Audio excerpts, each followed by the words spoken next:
Je suis Fidèle Bouirondé, je suis au départ journaliste, même si je m'exerce dans notre secteur à apprendre. Et la journée qui nous rassemble ici, sont les journées littéraires de Lubumbashi pour la deuxième édition qui se tient entre différents lieux. Ça a commencé par Arup et aujourd'hui nous sommes au centre Oaza, mais ça a aussi touché Picha. Comme commentaire sur ces journées, il faut dire que c'est une aventure qu'il fallait oser puisque nous le savons tous, la littérature n'est pas toujours bien positionnée dans le secteur culturel congolais.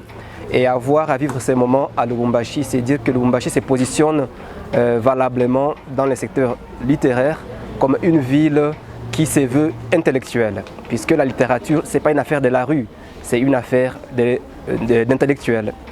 Maintenant que je fais partie de ceux qui ont participé à certains moments particuliers, notamment le concours puis un atelier de partage avec les participants autour de ce concours et l'effet d'avoir été parmi les lauréats,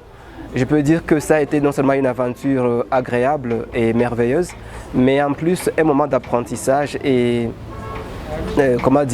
d'accroissement, si je peux dire ces mots-là, puisque je pense que j'ai grandi aux côtés de ceux qui, depuis plus longtemps que moi, sont dans la littérature, mais également aux côtés de ceux-là qui ont des choses à donner et que moi je n'ai pas et que j'apprends. Après, qu'est-ce qu'on devient? Je crois que Lubumbashi peut être fier d'avoir commencé cette aventure et de se doter des hommes et des femmes passionnés de la littérature qui vont porter encore plus haut le flambeau de ce secteur culturel et aider Lubumbashi à être plus connu par les écrits que ses fils et ses filles produiront ou produisent déjà ou ont déjà produit, avec espoir que la littérature ne s'arrête pas par ces journées, mais connaisse une vie longue et productive.